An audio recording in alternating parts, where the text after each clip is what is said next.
Bueno, me cambié para acá porque no podía acceder a la presentación, no sé qué pasó. No tenía permiso. A ver.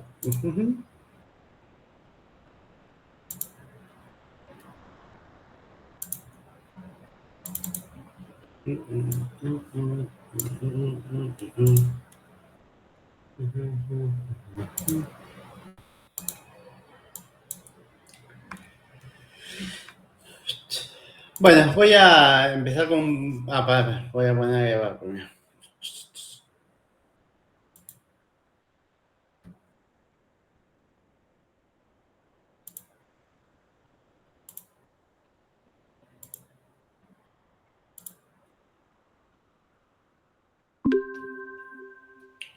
Hola, hola, ¿cómo va? ¿Todo bien? Bueno, hoy tenemos la clase de Machine Learning de árboles, donde vamos a ver distintos algoritmos de Machine Learning que trabajan con árboles de decisión. Eh, y vamos a ver una pequeña introducción teórica, repaso a los videos que ya vieron antes de la clase y después Nacho va a ver, hacer una parte más práctica con distintos de estos algoritmos. A ver. Eh, ¿En qué consiste un árbol de decisión? Digamos, lo que va a hacer es ir tomando decisiones o seteando condiciones en base a un atributo de nuestro dataset para que vaya, digamos, el dato va a ir navegando en base a esas condiciones y va a llegar a un nodo hoja, que el nodo hoja en general va a tener, si es un problema de clasificación, va a tener asignada cierta clase con cierta probabilidad, o en un caso de regresión va a tener asignado cierto valor, ¿no? Eh, en general, los árboles de decisión y los algoritmos estos trabajan, van viendo de a un atributo por vez, o sea que la condición en cada rama es de solo un atributo, no es que ponen la condición en varios atributos a la vez y que deben cumplir para pasar por esa rama o no, sino que es de a un atributo a la vez y, y en todo caso después se preguntará sobre algún valor de otro atributo, ¿no? Eh, Nada, acá es un ejemplo de una clasificación donde tenemos el ingreso, se chequea que sea menor a 50.000 o mayor a 50.000. Si es mayor a 50.000, ya le asigna una clase. La clase está not default, como que no deja de pagar, digamos, es un caso bueno. Si es menor a 50.000, chequea otra variable, el score de crediticio. Si es mayor a 650, es bueno también, y si es menor a 650, como que entra en la categoría de los que no pagan, ¿no? Entonces este sería un arbolito muy chiquito, muy simple de cómo se clasificaría cualquier dato nuevo en base a este árbol que se construyó en la etapa de entrenamiento, ¿no? Cuando armamos estos árboles de decisión, siempre hay una etapa de entrenamiento donde necesitamos un dataset que tenga la clase que queremos definir, si es un caso de clasificación, y si es un caso de regresión va a tener el valor, el target que queremos predecir, y entonces con esos datos entrenamos, armamos nuestro modelo, en este caso llegamos a este arbolito, y luego datos nuevos entran por la, por la, la raíz de este árbol y va navegando el árbol por las condiciones hasta llegar a un nodo hoja y la clase de ese nodo hoja es la clase que se le asigna a ese nuevo dato donde no se conoce la clase, ¿no? Y bueno, acá se ve una representación eh, visual, que como en este caso son solo dos variables que se tienen en cuenta para asignarle una clase, es muy fácil de mostrar en este gráfico donde se ven dónde quedan los casos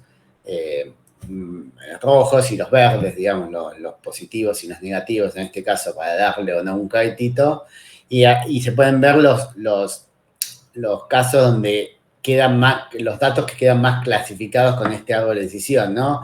Acá de este lado vemos que los va a clasificar como verde y hay dos datos originales que eran rojo en realidad, o sea que no habían pagado un préstamo, pero bueno, digamos, acá siempre hay un tema de, de, de cuán ajustado nuestro modelo es a los datos, pero que después quizás generaliza más, ¿no? Esto es lo que ya vieron en la clase pasada del overfitting, ¿no? Uno podría seguir preguntando por otros atributos quizás y logra separar a estos dos datos y ponerlos en la clase negativa, pero quizás esa opción de seguir dándole más complejidad al modelo termine dando un peor resultado cuando se intenta predecir con datos nuevos, ¿no? Entonces siempre hay un ajuste entre un modelo muy complejo que se ajusta mucho a los datos de entrenamiento y un modelo un poco más relajado, pero que no se ajusta tanto a los datos de entrenamiento, pero que generaliza mejor cuando hay datos nuevos, ¿no?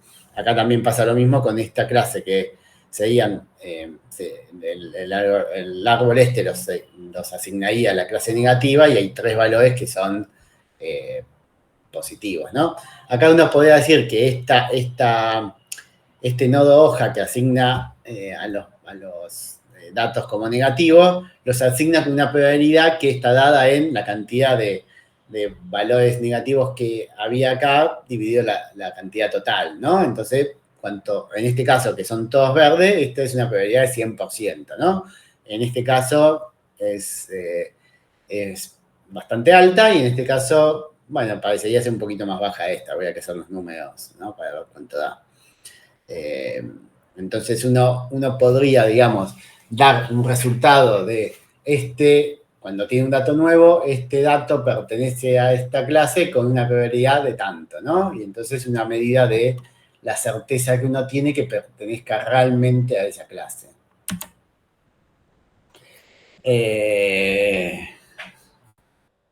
Claro, digamos, uno no puede, es imposible considerar todos los posibles cortes de los datos y armar todos los posibles árboles que sean y llegar al mejor árboles que uno tenga, porque sería computacionalmente muy costoso, ¿no? Entonces, en general, hay distintos algoritmos que tratan de encontrar la mejor solución posible en un tiempo acotado, ¿no? En general son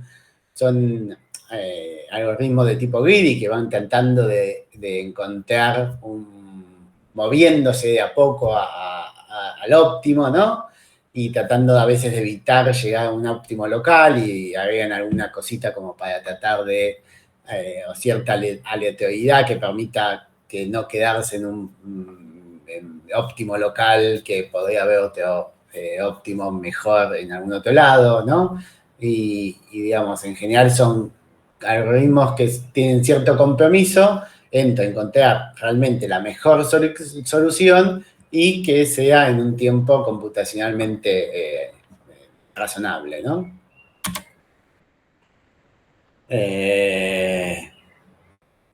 Nada, este es demasiado detalle, digamos. Esto depende un poco, cada algoritmo utiliza alguna métrica distinta en base a qué determina el corte, ¿no? Hay distintas heurísticas o distintas funciones, ¿no? Está el índice de Gini, que es una medida como de la ganancia de información que se tiene cuando se hace un split de los datos mediante cierto atributo por tal valor y se calcula cuánto da esta ganancia haciendo ese split o haciéndolo split con otros atributos y finalmente se decide por el mejor. Esto creo que está explicado en el video de ID3, me parece, está explicado con bastante más detalle, pero la cuestión es que en general se usa alguna medida de, digamos, cuánto gano haciendo una ramificación por cierto atributo y se compara con los otros atributos y se elige el que dé la mayor en ese momento, ¿no?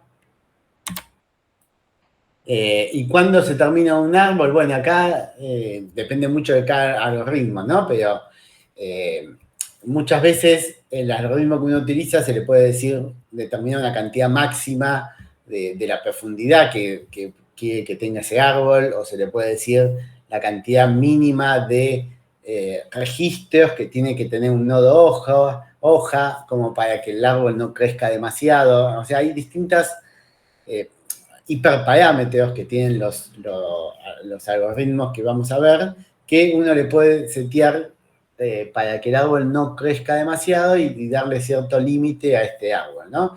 En general, si tenemos un árbol demasiado profundo, vamos a estar tendiendo a overfitear a los datos, ¿no? Entonces, en general, se quiere que el árbol no sea demasiado profundo y con esto, manejando los hiperparámetros, uno puede setear cierta profundidad. Siempre es, digamos, cuán profundo no y qué hiperparámetros tengo que utilizar es una cuestión de búsqueda, ¿no? Tenemos que probar distintos hiperparámetros, ya sea con un grid search, si es posible, si no son tantos los valores posibles, o con un random search de hiperparámetros, tratamos de encontrar los que mejor funcionen para nuestro set de datos y el problema que queremos resolver. No hay una solución mágica. La gran ventaja que tienen los árboles comparado con otros algoritmos de Machine Learning es que son súper transparentes. Uno puede ver un árbol y puede entender exactamente qué está haciendo internamente el algoritmo y por qué está clasificando a cierto dato en cierta clase o por qué le está asignando cierto valor. Puedo agarrar el dato, lo hago navegar el árbol y puedo ver exactamente cómo fue que se fueron tomando las decisiones en el árbol y por qué llegó. O sea, puedo decir, este se clasificó de tal forma porque tenía este valor mayor a tanto en tal atributo. Eso en otros algoritmos no es así. Por ejemplo, si uso una red neuronal, la red neuronal me va a dar una respuesta y entender qué está haciendo atrás es imposible, ¿no? Porque son un montón de cuentas las redes neuronales. Después van a ver más en detalle, pero son un montón de cuentas que es una caja negra para el usuario. En vez acá es muy bueno que es una caja blanca, es algo transparente que uno puede entender bien por qué clasificó a un dato en cierta clase o por qué le asignó cierto valor en un caso de regresión. Y también siempre para entender la importancia de las features. ¿Por qué? Porque un feature que se utiliza en el árbol, más arriba, o sea, como que se toma una decisión bien temprana, ese atributo es más importante que otro que quizás ni siquiera se utiliza. Puede ser que haya atributos que no se utilicen en ninguna de las decisiones del árbol. Ese atributo uno diría que es irrelevante y lo que puede sacar de los datos que no le va a cambiar porque va a venir un dato nuevo y el valor que tenga en ese atributo ni siquiera lo va a ver. Así que ese atributo sería irrelevante. Y todos los que aparecen muchas veces en el árbol serían más importantes que estos que no aparecen o los que aparecen menos serían menos importantes, ¿no? Y en general funcionan bien con datasets grandes. Son algoritmos que escalan bastante bien. Después hay técnicas que se tratan de utilizar para mejorar la performance del algo, más que nada con el tema de el overfitting, ¿no? Entonces con Bagging lo que se hace es, en vez de entrenar con el mismo set de datos, lo que se hace es elegir un subconjunto, o sea, se toma una muestra aleatoria del mismo tamaño del dataset que tengo, pero con reemplazo. O sea, hay algunos datos que pueden aparecer más de una vez y algunos datos que se queden afuera. De esta forma, lo que voy a hacer es entrenar mi modelo, y no va a ver todos los datos que tengo. Entonces, con esto evito un poco el overfitting, simplemente porque no tienen... el modelo se entrenó sin ver todos los datos, ¿no? Los datos de entrenamiento. Y lo que puedo hacer, por ejemplo, lo que hace Random Forest es generar varios árboles de decisión, cada uno con un bagging distinto, y es más, cada uno con un conjunto de atributos distintos. Entonces voy a armar distintos árboles de decisión que cada uno va a ver distintos datos de entrenamiento y distintos atributos de los datos. Y entonces después combino los árboles estos que armé de alguna forma y tengo un resultado mejor que si pudiese armar o sea, si armaría un solo árbol de decisión, porque cada uno no se sobreajustó a un solo conjunto de datos de entrenamiento, ¿no? ¿Se va entendiendo lo que digo? Voy muy rápido. Es como un repaso de los videos, ¿no? Por eso voy un poquito así. ¿Dudas, comentarios?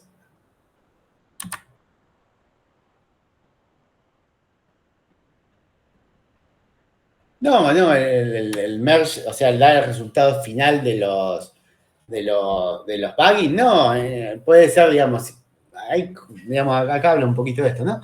Es muy simple, puede ser una votación, puede ser, si es una clasificación, tenés, no sé, 10 árboles y tenés dos clases, bueno, la cantidad de árboles que diga por cada clase, no sé, hay 6 árboles que dicen una clase, 4 árboles que dicen la otra, bueno, ganó la que tiene 6.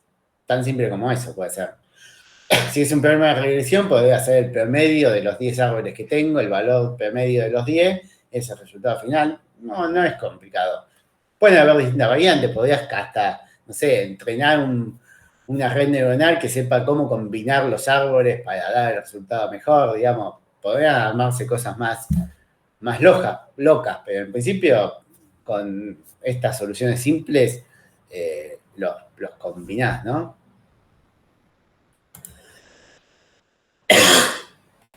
No, es que o sea, cuando vayas a tener que clasificar un dato nuevo, lo que vas a tener es que pasar ese dato por todos los árboles que tengas, cada árbol te va a dar un resultado y después los vas a combinar con alguna de estas técnicas que tengas y vas a tener el resultado final. Bastante simple, digamos. A ver, nada. ¿Alguna otra duda?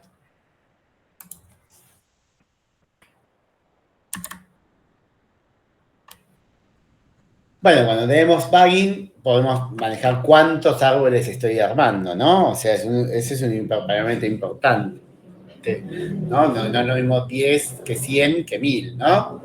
Bueno, dependiendo del caso, con 10 me alcanzará y en algunos necesitaré, no sé, 500, ¿no? Dependiendo del caso. Eh, y bueno, después hay otros hiperparámetros relacionados al árbol, como los que decía antes, tipo la cantidad mínima de elementos en un nodo hoja o profundidad máxima del árbol, hay varios. Eso después si ven los hiperparámetros de los algoritmos que vemos de árboles, tipo Random Forest, eh, XGBoost o CatBoost, en todos tienen los hiperparámetros y son un montón. Algunos son más relevantes que otros, o sea, algunos son como más de calibración gruesa y otros son más de calibración fina, digamos, que tienen menos impacto en el resultado final, pero que bueno, uno empieza con los hiperparámetros más importantes y que modifican más el resultado y después cuando encuentra eso empieza a tocar un poquito capaz los más finos, ¿no? Bueno, acá Random Forest, que es un bagging de árboles, donde toma n árboles, cada árbol es un bagging del set de entrenamiento y es también un subconjunto de los atributos, ¿no? Entonces, ningún árbol utiliza ni todos los datos del entrenamiento ni todos los atributos del dataset.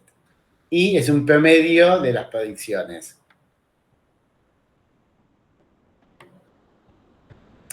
Acá lo último que dice es realizar el promedio en un conjunto de predicciones muy parecido, no tiene mucha utilidad. O sea, en general tiene más peso, o sea, o va a dar mejor resultados cuando se combinan árboles que sean más distintos, ¿no? Porque si combinamos 100 árboles, que los 100 están construidos igual, o sea, hacen las mismas decisiones, bueno, al final el resultado va a ser el mismo que utiliza uno. Entonces, como utilizamos distintos datos y distintos atributos, de esa forma nos aseguramos tener una linda varianza en los árboles, ¿no? Y entonces, por ende, el resultado va a ser mejor, digamos, va a ser más, más generalizable a nuevos datos.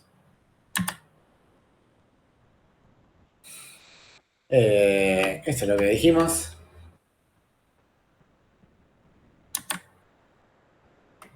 Los hiperparámetros son la cantidad de árboles, la cantidad de atributos que utiliza cada árbol es muy importante en Random Forest, o sea, cuántos atributos, no sé, mi dataset tiene 20 atributos, bueno, cada árbol va a utilizar solo 5 atributos. Entonces es un hiperparámetro importante, voy a hacer 50 árboles, cada uno va a utilizar solo 5 atributos. Luego los hiperparámetros también de los árboles, ¿no? Boosting es la otra técnica que se utiliza para combinar distintos árboles. ¿Qué tal, Nacho? ¿Cómo va? ¿Cómo andan? ¿Todo bien? Todo bien. Felicitaciones. Gracias. Sigo y después te Dale, metemos. dale. O sea, con los hiperparámetros controlamos el árbol, por decir, claro, con los hiperparámetros lo que controlás es cómo se va a construir ese árbol, ¿no? Hay dos cosas. Primero, hay hiperparámetros que setean cómo se va a construir cada árbol, ¿no? Como por ejemplo, la profundidad máxima del árbol, la cantidad mínima de nodos, de registros en nodo hoja, o esos tipos de... Pero después están los que dan cómo se combinan todos los árboles, por ejemplo, la cantidad de árboles, ese es otro hiperparámetro, o la cantidad de atributos que utiliza cada árbol en el caso de Random Forest, ¿no? Y de esa forma es lo que vamos seteando cómo se va a construir y es lo que va a mejorar o empeorar cómo funcione nuestro algoritmo o nuestra clasificación o regresión para el conjunto de datos que tenemos. ¿Otra duda?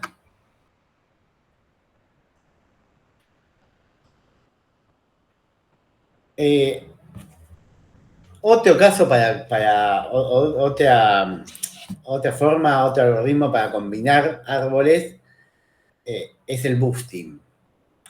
Que en árboles en realidad es una técnica más general, que digamos, nosotros la vemos acá aplicada por boosting, pero podría ser aplicada para otros casos, ¿no? Pero lo que hace el boosting, a diferencia del bagging, el bagging lo que hace son n árboles o n algoritmos y cada uno da un resultado que podría ser utilizado solo, digamos, yo podría agarrar un árbol de Random Forest, utilizar solo ese árbol, me daría un resultado, sería peor que utilizar los n árboles que tenga, pero me daría un resultado que estaría bien, digamos, funcionaría, digamos, de alguna forma.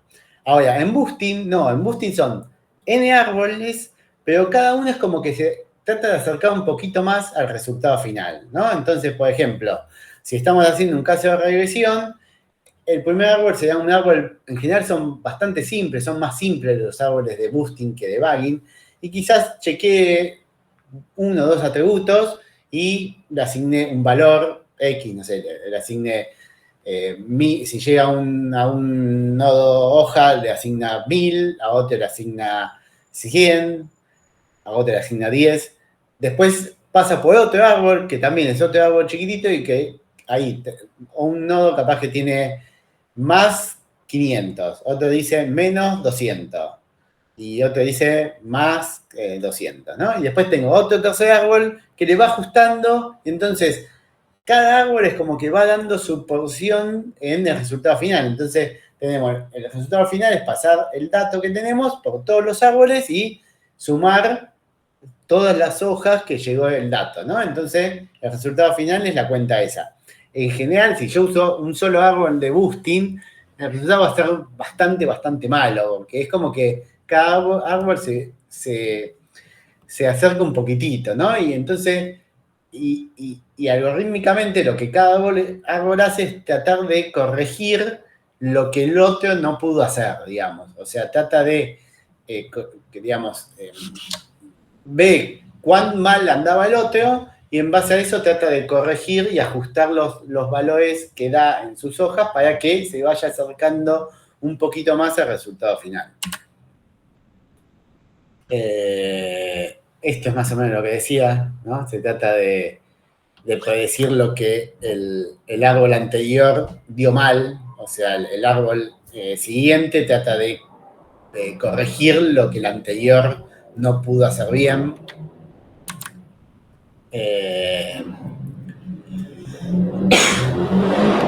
de vuelta tenemos la cantidad de árboles que vamos a utilizar, el learning range, o sea, cuánto va a estar modificando los parámetros cada vez que hace una iteración y, como siempre, los parámetros de los árboles, ¿no? Eso no me queda claro de los videos. ¿Usan el mismo árbol o van cambiando los datos y features? En Boosting, lo que, o sea, va usando distintos árboles, ¿no? Y en principio podría usar todos los atributos, o sea, va usando distintos y en principio podría hacer todos los atributos de los datos, digamos. Eh, pero varios árboles totalmente distintos, ¿no? Que lo va construyendo con esta técnica de tratar de corregir lo que el anterior no pudo hacer bien. Bueno, XGBoost, así como vimos que Random Forest era un ejemplo de bagging de árbol de decisión, XGBoost es un ejemplo de boosting de árbol de decisión, ¿no?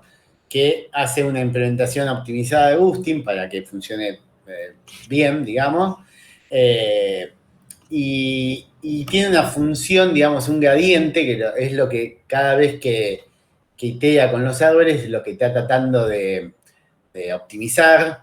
Hay algunas, o sea, trata de manejar el tema de la complejidad del árbol con algunos factores de regulación que, digamos, muchas veces lo que se utiliza para tratar de esto, de lo que hablamos antes, de evitar el overfitting, ¿no? En general, un sistema muy complejo, un algoritmo muy complejo o un modelo muy complejo va a tender a overfitear los datos, ¿no? Entonces, uno lo que quiere es encontrar el modelo lo más simple posible que funcione bien con sus datos, ¿no? Entonces, muchas veces uno lo que puede hacer es agregar un factor de regulación a su algoritmo. Un factor de regulación lo que hace es medir la complejidad del modelo, ¿no? Y entonces, como que cuanto más complejo es el modelo, le suma como un peso a esa función que uno está tratando de minimizar, ¿no? Entonces, en la función que se trata de minimizar, no solo tiene en cuenta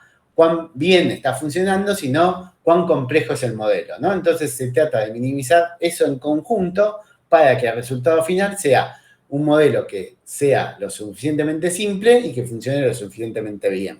¿Se entiende?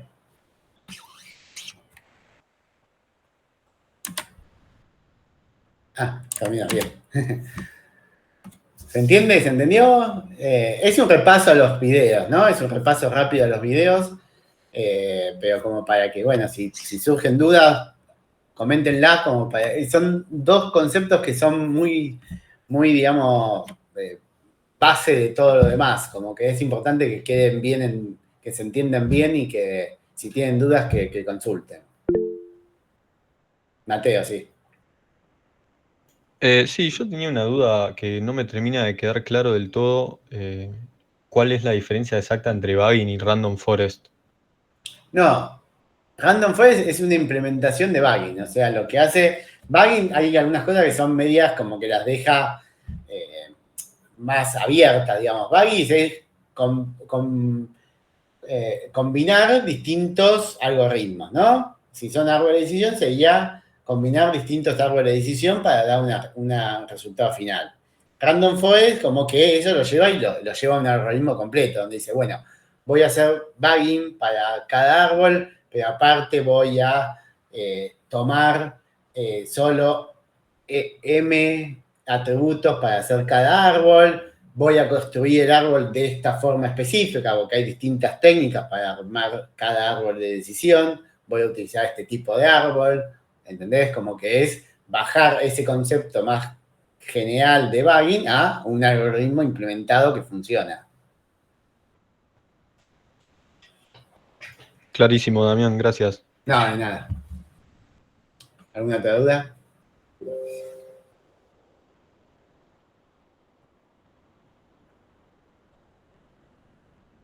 ¿Alguna consulta, duda?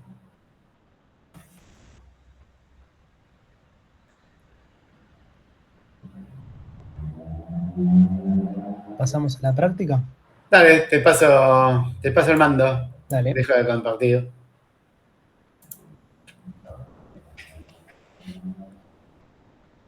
Excelente. Bueno, vamos entonces a tratar ahora de implementar un poco esto acá en un notebook, en un collab, lo que estuvimos hablando, algunos de los algoritmos. Vamos a estar trabajando con Bagging, con Random Forest y con XGBoost. Para eso vamos a usar un dataset que ya lo usamos la última clase, que es el cáncer acá, el breast cancer, ¿sí? Que ya lo habíamos usado. Si lo recuerdan, ahora lo podemos revisitar un poco, pero teníamos, cada fila era una observación de una muestra, de un tejido. Algunas podían tener cáncer y otras no.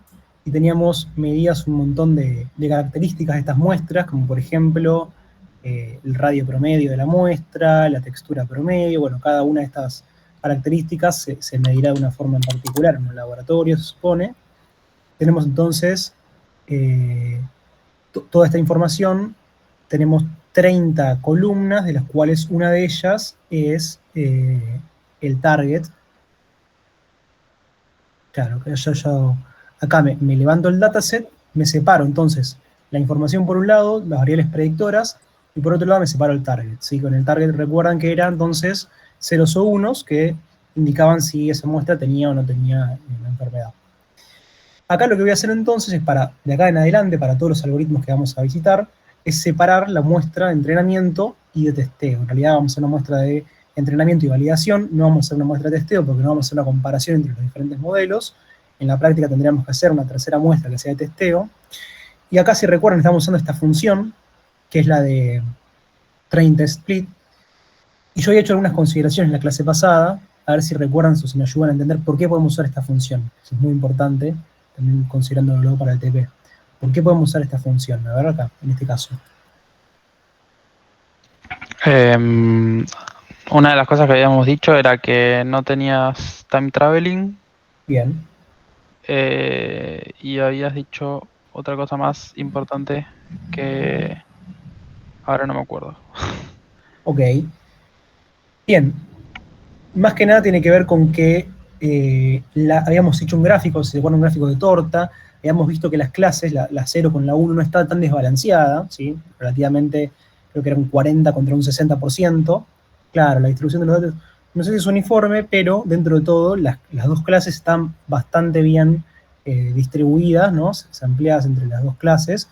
Entonces eso podíamos hacerlo. ¿Qué pasaba si llegábamos a tener un set de datos en el cual, no sé, el 1% o el 2% o el 5% de nuestros datos son de la población objetivo con target igual a 1, y el resto, la mayor parte, no son de la población objetivo? Bueno, ahí tendríamos que tener otros cuidados, como, bueno, ¿qué pasa si en mi set de testeo no me queda ninguna observación de la clase igual a 1, por ejemplo? Que es algo que podría pasar si tengo muy pocas observaciones de esa clase. Entonces, hay que tener esos cuidados. Mismo también, de repente, si hubiese algún segmento en particular, no sé, como yo creo que había puesto el ejemplo la semana pasada, si hubiese un dataset que tengo tipos de clientes y, bueno, quisiera que más o menos todos los tipos de clientes me queden en mi dataset de train y mi dataset de testeo también, ¿sí? Ese tipo de cosas tenemos que tenerlas en cuenta. Acá en este caso son todas variables que son numéricas, y a priori no sabemos si hay un segmento en particular o un grupo de datos que se parecen entre sí, que queremos testearlo, queremos entrenar y testearlo. Entonces a priori no tenemos que hacer ninguna otra consideración, pero es algo que hay que tenerlo en cuenta. O sea, uno no puede usar esta función train test split así porque sí, sino que hay que justificar, hay que entender por qué la estamos usando, ¿sí? Bien, dicho esto, entonces ya tenemos nuestra muestra separada en xtrain, xvalidation y train e validation, y vamos a empezar entonces con Bagging. Recuerden entonces de lo que estuvieron charlando ahí con Dami y lo que habían visto en los videos, que Bagging entonces es un algoritmo de ensamble, ¿sí? Uno podría dentro incluir cualquier algoritmo de Machine Learning de los que ya veníamos charlando. En este caso lo vamos a usar con KNN. Entonces fíjense que me importo primero de sklearn.ensemble, me importo la clase esta Bagging Classifier, y después importo el KNN que habíamos importado la semana pasada y el Random Search, como también lo importamos la semana pasada, de Model Selection. Luego entonces lo que hago es me instancio una clase de KNN y me instancio una clase de Bagging Classifier. Fíjense que a Bagging Classifier le tengo que pasar cuál es el modelo que yo voy a querer usar, cuál es el estimador que voy a usar, ¿sí? En cada caso. le paso lo que quiero hacer una muestra, que quiero hacer las diferentes muestras con Bootstrap, si recuerdan lo que estuvimos charlando, o lo que estuvieron viendo ahí con Dami. Bootstrap entonces es un algoritmo de remuestreo, ¿sí? Y acá algo que es muy importante, bueno, esta es la cantidad, sería el n grande de Bootstrap que vamos a usar en este caso, y esto es muy importante, que es la semilla aleatoria, ¿sí? ¿Por qué tenemos que usar una semilla aleatoria en este caso?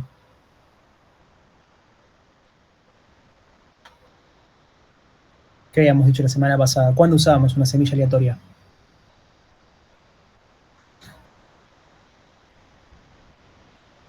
¿Alguien se acuerda? Medio que en general querés usar una semilla para que sea replicable lo que haces, digamos. Si no, cuando vuelvas a correr vas a tener resultados distintos. Exacto, sí. Es justamente para que sea reproducible, para que si yo lo vuelvo a correr pueda tener el mismo resultado, pero la consideración que habíamos hecho era que tenemos que usarla sí o sí en cualquier parte de nuestro pipeline que sabemos que involucra un proceso aleatorio, ¿sí? ¿Qué parte aleatoria tenemos acá en Bagging Classifier, según lo que estuvimos charlando?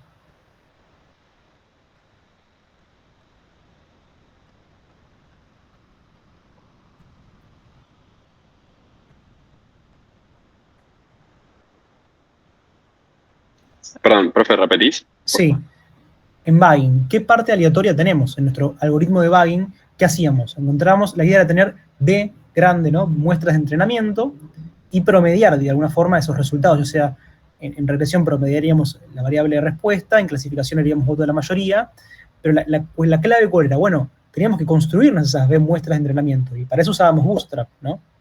Entonces, ahí en Bootstrap tenemos un proceso aleatorio, porque vamos a hacer un algoritmo de remuestreo, ¿sí?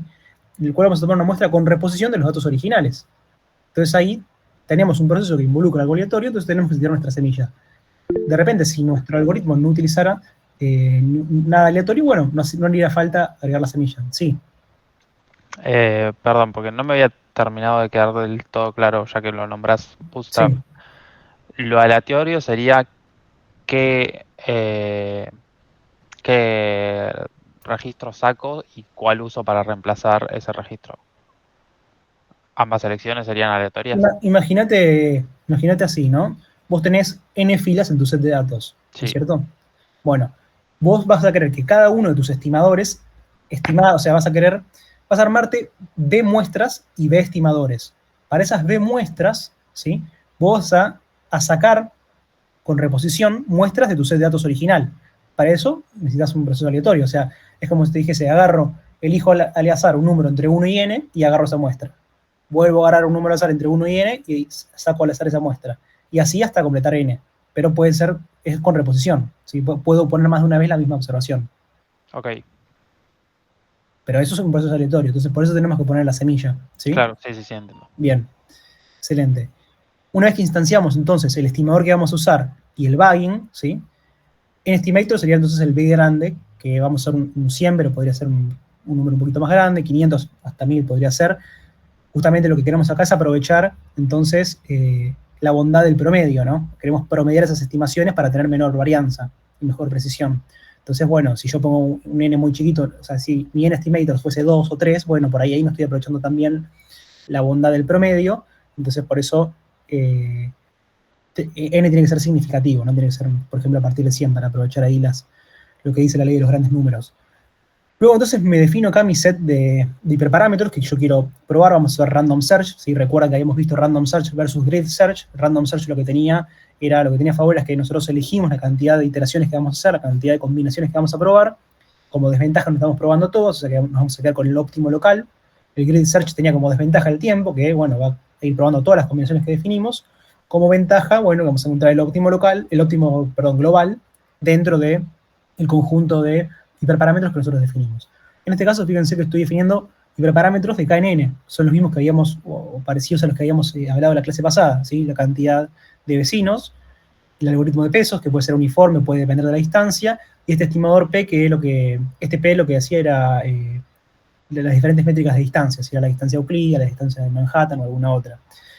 Entonces acá defino los hiperparámetros que quiero probar, y llamando a randomize search CB, entonces puedo pasarle mi bagging classifier, los parámetros que estoy probando, la cantidad de iteraciones, porque en este caso estoy en randomize search. De vuelta acá, como tengo un proceso aleatorio, justamente estoy eligiendo al azar 5 combinaciones de todas las que hay acá, que son 3 por 2 por 2. Entonces tengo que poner una semilla aleatoria y le digo entonces con qué criterio, bajo qué métrica quiero que elija la mejor de las combinaciones. En este caso vamos a optimizar el área bajo la curva ROC, pero podría ser alguna otra métrica de las que habíamos hablado. ¿Sí? La accuracy, la precisión, el recall, ¿sí? Bien. Sí. No terminé de entender qué es lo que estás haciendo. O sea, ¿qué es RS? ¿Qué es RS? Sí. Bueno, Random Search, ¿te acordás, no? ¿Qué hacíamos? Lo vuelvo a repetir si no. Sí. Bien, nosotros habíamos dicho que una parte importante de nuestro pipeline en Machine Learning era buscar los hiperparámetros. Los hiperparámetros eran esos números, esos parámetros que tenemos que fijar como data scientists antes de entrenar un modelo. Sí. Bien, en este caso, por ejemplo, esos hiperparámetros son K o N neighbors, son una cantidad de vecinos que vamos a usar en KNN, el algoritmo de pesos, el algoritmo de distancias, ¿sí? Ah, ok, sí, era el que te buscaba los superparámetros tomando una muestra aleatoria, digamos. Exacto. Esta línea lo que hace acá es encontrar de esta combinación, se va a probar 5 aleatorias de estas combinaciones, por ejemplo, se va a probar 5 distance y 2, y después va a probar 10 uniform y 1, por ejemplo, va a elegir 5 aleatorias y va a elegir, en base a la métrica del área bajo la curva ROC, cuál es la mejor de esas 5. Bien. ¿Sí? Sí. Bien, si usáramos Grid Search, me elegiría la mejor de todas las que yo definí. Eso, o sea, lo que va a hacer es entrenar el Bayesian Classifier con 5 combinaciones tomadas de forma aleatoria. Exacto. Y te devuelve tipo la mejor. O la vas a Exacto. usar para quedarte con la mejor. Exacto. Ok. Usando cross-validation. Cross-validation lo habíamos hablado, la otra vez dividíamos al set de datos. O sea, nosotros vamos a usar nuestro set de datos. Fíjense que para el fit, ¿no? Yo acá instancio randomized search y acá lo que voy a hacer es el fit. O sea, voy a hacer, bueno, sería ejecutate, ¿no? Acá yo lo instancio, acá le digo ejecutate, random search, ¿sí? Yo le estoy pasando mi dataset de entrenamiento. Entonces, Sí. ¿cómo hace acá? Para hacer ese testeo, ¿no? De decir, bueno, ¿cuál es mejor estas combinaciones? Usa cross-validation, es decir, se va a separar al dataset original del set de entrenamiento en K partes, va a entrenar con K-1 partes y va a testear en la parte que queda, por ejemplo, ¿sí? Claro, sí. Bien. Bien, una vez que hacemos entonces el fit, básicamente le estamos diciendo, che, ejecutate, ¿sí? Hace esta optimización de hiperparámetros. Acá podemos ver, creo, acá podemos ver los hiperparámetros que nos quedaron, que son 50 vecinos y el algoritmo de pesos basado en las distancias, ¿sí? Bueno, en este caso, ¿cuál sería una buena práctica, no? Primero, 2 comentarios para el TP, ¿no? Acá. En este caso, fíjense que 5 combinaciones corrieron en un segundo. Entonces, probablemente tenga que ver con que mi dataset es muy chico. Entonces, acá no tiene mucho sentido usar random search, ¿no? Tendría todo el sentido usar grid search. Más que nada porque tengo un dataset chico y tengo pocas combinaciones de hiperparámetros a probar, ¿sí? Entonces, ese criterio tenemos que tenerlo en cuenta a la hora de hacer el TP, por ejemplo, ¿sí? Y otra cosa que tenemos que tener en cuenta es, bueno, interpretar este resultado, porque no es simplemente paso al siguiente punto y ya. Sino, bueno, acá obtuve que la cantidad de vecinos óptima es 50. Y yo definí 5, 10 y 50. ¿Qué me está queriendo decir? Bueno, estoy en el hiperparámetro de cantidad de vecinos K, estoy en el límite superior. ¿Será que tal vez será más óptimo usar 60, 70, 80, 100, por ejemplo? Si me hubiese dado 10, por ejemplo, bueno, puedo interpretar tal vez es que está dentro de las opciones que yo le pasé, ¿no? Y bueno, tal vez podrá ser el óptimo 11, será 9, tal vez, bueno, podría ser un zoom, digamos, y probar, pero acá sí o sí quedaría de mi parte, ¿no? Si yo sé que el óptimo me dio 50, bueno, tratar de extender un poco más la búsqueda y ver qué pasa con 55, con 60, con 70, por ejemplo, ¿sí? O con 100 inclusive, ¿sí? Eso es parte del proceso de entrenamiento y parte del pipeline también de Machine Learning, ¿sí? Hacer esa búsqueda continua, interpretar estos resultados, ¿ok? Bien. Una vez que entonces tenemos la mejor combinación de las que habíamos definido, entonces, bueno, acá me defino esta variable model, el cual le paso entonces el mejor estimador, básicamente la mejor combinación de hiperparámetros que encontramos. Fíjense que es lo mismo que teníamos acá arriba, ¿sí? Y acá, entonces, vamos a hacer el fit, que va a ser el entrenamiento, ¿sí? Vamos a entrenar entonces a este modelo con el dataset de entrenamiento. Y ahora, bueno, esto es parecido a lo que habíamos hecho la vez pasada. Vamos a hacer la predicción para el set de validación, ¿sí? O sea, usamos model.predict y nos va a dar los resultados. Fíjense que son ceros o unos. Sí, Marcos. Y Máximo. Una duda. Sí, O sea, haces un fit antes en el RS y después cuando sacas el modelo volvés a hacerle fit porque el fit de RS hace cross validation, entonces no hace fit con todo el set de entrenamiento. claro. Este fit básicamente lo que hace es encontrar la mejor combinación que habíamos hablado acá. ¿Sí? Yo no estoy seguro, puede ser que rs.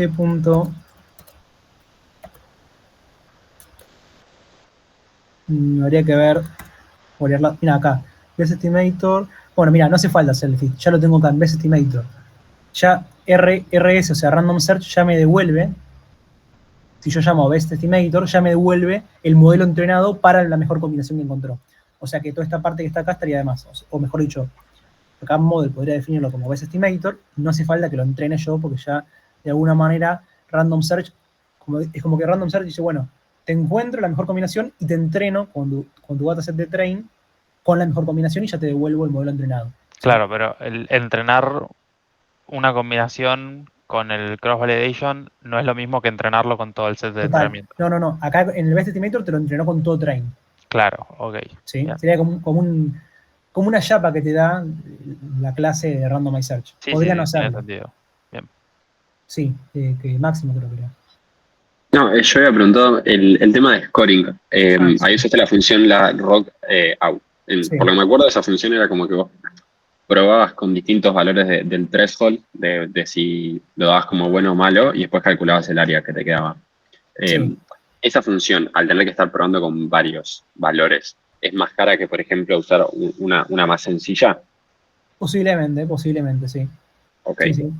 Pero Sí. ¿es significativamente más cara o Y habría que hacer el cálculo de complejidad, no lo sé. Claramente es más caro. O sea, si yo, sacando el proceso este de Random Search, si yo tengo que calcular el área bajo la curva ROC, y es mucho más costoso, de hecho, vamos a suponer que lo tengo que hacer a mano, y me es mucho más fácil calcular el accuracy o la precision o la recall que calcular el área bajo la curva ROC, ¿no? Entonces eso mismo lo traducimos a la computadora, ¿no? Termina siendo más costoso. Habría que ver cuánto más costoso. Es una buena pregunta para validarlo, para chequearlo. Pero sí, definitivamente es más costoso calcular el área bajo la curva ROC. Ok, yes. Bien. A un comentario extra, ¿por qué quisiéramos optimizar el área bajo la curva ROC? Bueno, como vimos tenía una bondad el área bajo la curva ROC, creo que un poco combinaba algunas de las métricas que habíamos hablado, ¿no?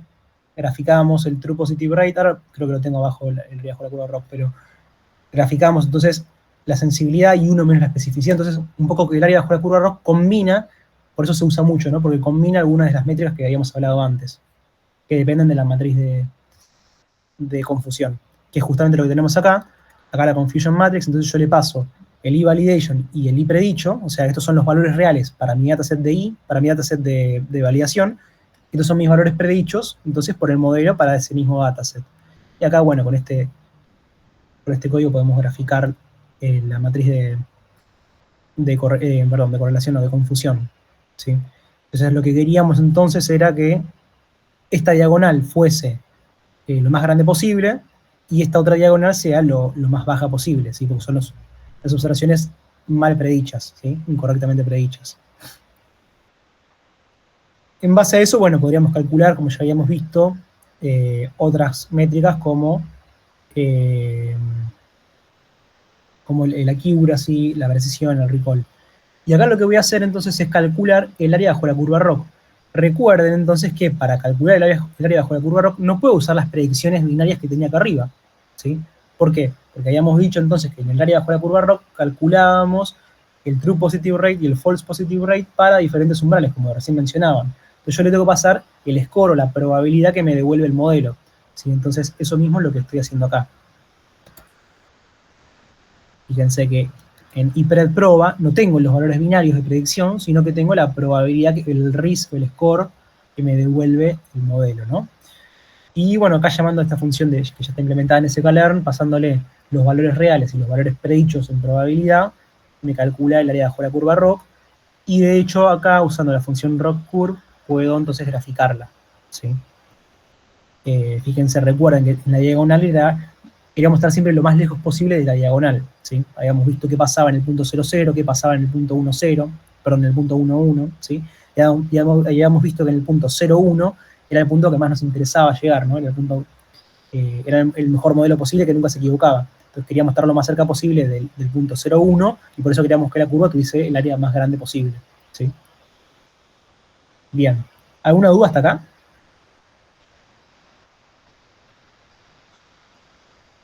Bien. Perdón, Sí. yo me perdí un poco cuando mostraste esa tabla de ceros y unos. Eso es el resultado de haber ejecutado nuestro modelo con una serie de datos, ¿no? ¿Esta tabla de acá? Sí. Claro. ¿Qué tiene esto? Hay que pensarlo, ¿no? Tiene, fíjense que yo hice model.predict y le pasé mi dataset de validación. O sea que lo que tengo acá son las predicciones que hizo el modelo para el dataset de validación.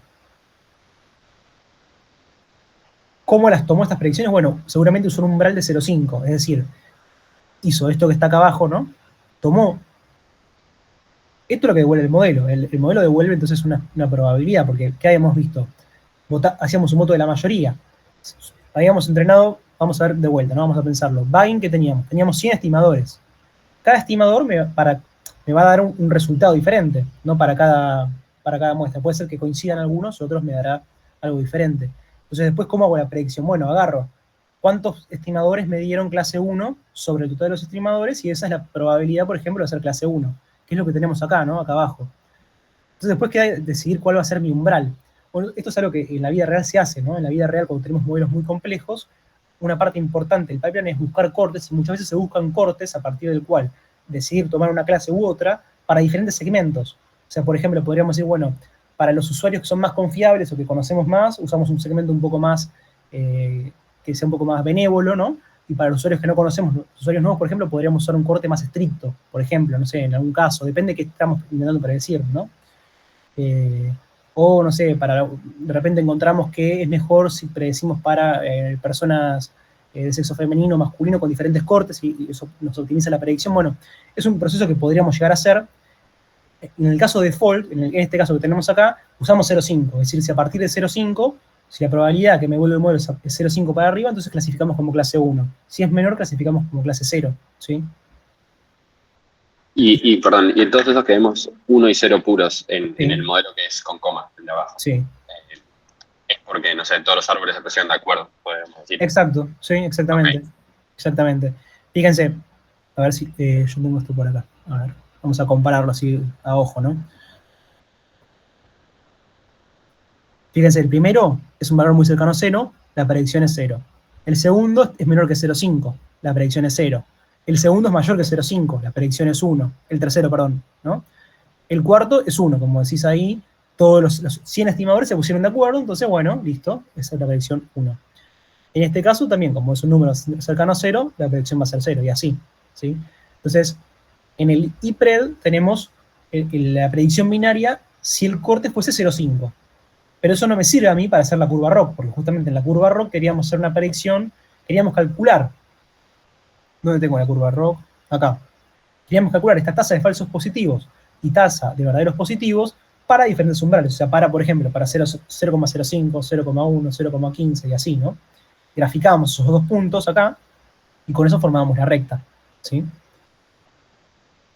¿Hay manera ahí en la curva de ver cuáles son los umbrales que se están usando en cada punto? ¿O no hay manera de eso? Creería que no. ¿O alguna manera de decir, che, dame el mejor umbral para cortar? Tipo el que más cerca está del 1,0. Sí, el 0,1, 1,0, no me acuerdo cuál era. Podríamos hacerlo algo manual, ¿no? Podríamos manualmente probar. Yo como les comentaba, ¿no? Una parte a veces en la vida real, cuando hacemos modelos de Machine Learning, una parte es encontrar cortes. Entonces podríamos agarrar y decir, bueno, ¿qué pasa si yo pongo un corte de 0,6?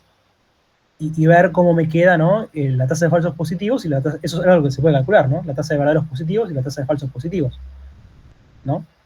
O sea, yo una vez que tengo mis predicciones binarias ya puedo calcular la matriz de confusión y puedo calcular estas tasas, que son la especificidad, perdón, la sensibilidad y uno menos la especificidad.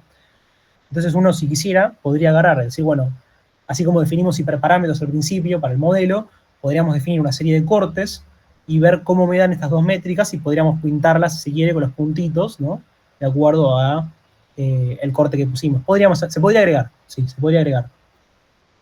Podríamos agregar acá como un label que sea Bueno, este punto que está acá representa entonces el corte 0,5, por ejemplo. Se podría agregar, sí. O sea, lo que yo me refiero es que a priori si yo tengo este gráfico así no lo puedo ver, pero podríamos agregarlo, ¿sí? Bien. ¿Alguna duda más hasta acá? Si no, pasamos con Random Forest.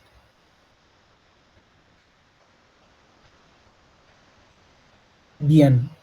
En Random Forest entonces lo que habíamos visto era que usábamos Bagging, ¿sí? Creo que Dami justo cuando estaba ahí, cuando entré, comentaba que Random Forest es una implementación de Bagging, ¿no? Pero ¿qué diferencia teníamos? Lo que nos pasaba es que algunos datasets entonces podíamos llegar a tener variables que son muy importantes, y entonces si usábamos Bagging, los árboles terminan siendo muy parecidos entre sí, porque esas variables muy importantes terminaban estando muy arriba en esos árboles. Y bueno, si yo hago un promedio, ¿no? De un conjunto de predicciones que son muy parecidas entre sí, que están muy correlacionadas entre sí, bueno, por ahí no estoy aprovechando tanto la bondad del promedio. Entonces lo que propone ahí Random Forest es decir, bueno, vamos a construir árboles bootstrapeando, pero lo que vamos a hacer es que cada vez que hacemos una partición del espacio de covariables, vamos a tomar al azar m variables de las p totales, ¿sí? Y al hacer la partición vamos a usar solamente m de esas covariables de las p totales, ¿sí? Entonces, hacemos algo parecido, inclusive creo que acá hay algunos imports que están repetidos con los que estaban arriba, pero nos vamos a importar lo mismo de antes, y bueno, el 30 split no hace falta acá, esto quedó un copy-paste. El randomized search, el random forest classifier, y bueno, algunas métricas como habíamos visto antes. Y acá hacemos algo parecido, ¿no? Instanciamos, primero vamos a hacer un modelo sin buscar hiperparámetros y después vamos a buscar hiperparámetros. Primero vamos a hacer un modelo con los parámetros default, ¿sí? En este caso entonces me instancio el random forest classifier y le paso mi random state. ¿Por qué le paso un random state? Porque tengo un algoritmo que involucra un proceso aleatorio que es justamente elegir estos m, ¿no? Estas m variables que vamos a usar en cada partición, ¿sí? Entonces eso es aleatorio, entonces tenemos que definir una semilla, ¿sí? Bien, instanciamos entonces el random forest classifier y como les decía, vamos a hacer primero un modelo sin buscar hiperparámetros, o sea que vamos directo a hacer el fit, vamos directo a entrenar el modelo con el dataset de train, ¿sí? Bien. Perfecto. Y hacemos entonces ya la predicción para mi dataset de validation. Entonces, hago randomforest.predict y me va a devolver las predicciones binarias en este caso. Entonces, como yo tengo las predicciones binarias, puedo usar, por ejemplo, puedo calcular el accuracy, en el cual tengo acá los valores reales para mi dataset de validation y acá tengo mis valores predichos binarios. Por ejemplo, el accuracy me da 0,9649. Recuerden el problema que teníamos con el accuracy. ¿Sí? Habíamos dicho un caso particular en el cual podíamos llegar a tener un dataset, por ejemplo, con, no sé, 100 muestras, de las cuales 90 son de la clase 1 o de la clase 0, ¿no? 90 de la clase 0 y 10 de la clase 1. Ahora, si mi modelo siempre predice la clase 0, entonces mi accuracy va a ser 0,9, 90%. Y ese modelo no sirve para nada. Entonces el accuracy está bueno calcularlo, sirve porque justamente nos dice qué porcentaje de las observaciones, en este caso de la muestra de validación, estamos haciendo bien la predicción, pero es una métrica que hay que tomarla con pinzas y por eso está bueno calcular otras como por ejemplo el área debajo de la curva de ROC o la precisión o el recall, ¿sí? Acá volvemos a graficar la matriz de confusión. Recordamos de vuelta entonces que lo que queríamos era que esta diagonal sea lo más grande posible. Y calculamos el área bajo la curva ROC. Acá tenemos el feature importance, pero primero el área bajo la curva ROC. Y fíjense que el área bajo la curva ROC me da 0,9645 y si lo comparo con el modelo que habíamos entrenado antes, es menor. Fíjense que el área bajo la curva ROC es menor. Esto ya nos permite elegir modelos. Si yo tuviese que elegir cuál es el mejor modelo de todo, bueno, posiblemente me quedo con el que está acá arriba, el de Bagging, ¿sí? Vamos a ver qué pasa ahora si buscamos hiperparámetros para el random forest, si podemos superar esta métrica. Pero es importante ya tener en cuenta esto, si justamente las métricas de evaluación, en el set de validación, nos permiten elegir modelos. ¿Cuál modelo es mejor respecto al otro? ¿Sí? Bien. Como les comentaba, dentro del modelo entrenado, este random forest, tenemos podemos pedirle el feature importance. El feature importance me devuelve una métrica que tiene para cada una de las variables cuál es más importante para predecir en el modelo que tenemos, ¿sí? Y esto generalmente lo que se hace es se grafica un bar plot como el que tenemos acá. En este caso estoy usando Plotly, pero se podría usar Matplotlib o Seaborn, por ejemplo. Entonces acá esto es una información que es muy útil en general, entender, bueno, cuáles son las variables más importantes que otras. Por ejemplo, acá estamos viendo que el worst concave points, o sea, no sé qué será esto, pero la cantidad de puntos que tienen peor concavidad o algo por el estilo, bueno, parece ser que esta variable es la más importante en nuestro modelo para predecir, ¿sí? El peor radio que tiene la muestra, por ejemplo, también es importante, el peor perímetro. Fíjense que dentro de las primeras, las primeras 4 utilizan el peor algo, el peor área, el peor perímetro, el peor radio, el peor punto cóncavo, algo por el estilo. Entonces, bueno, esto ya nos permite ya entender un poco cómo es nuestro problema, ¿no? ¿Qué variables son más importantes para predecir? Inclusive, en la vida real esto nos permitiría, por ejemplo, hacer como una selección de features, ¿no? Y entender, bueno, ¿cuáles son las features que son más importantes? De repente, si yo pudiese crear nuevas features o obtener nuevas mediciones, nuevas observaciones, ¿no? Supongo que estamos en un laboratorio y podemos medir otras cosas. Bueno, ¿por dónde voy? ¿Qué me conviene? ¿Me conviene medir, no sé, por ejemplo, no sé, el smoothness o me conviene medir, no sé, el área? Bueno, de repente el área parece ser mejor, ¿no? Que medir el smoothness, en el caso del peor caso, por ejemplo. Bueno, supónganse que tenemos un presupuesto limitado, esto nos permite ya tomar decisiones y cómo seguir adelante, ¿no?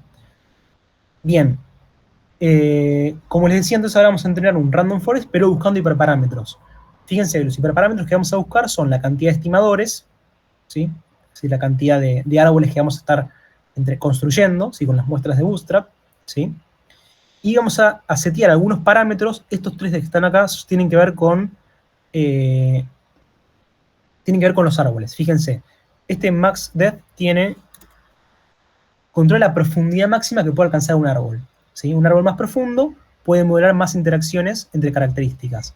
Pero bueno, también un árbol más profundo puede conducir un poco a overfitting, ¿no? Entonces, podemos setear un valor máximo, ¿no? Una profundidad máxima en la cual va a llegar nuestro árbol. Fíjense que si le ponemos none, entonces va a llegar hasta donde le parezca, hasta donde corte.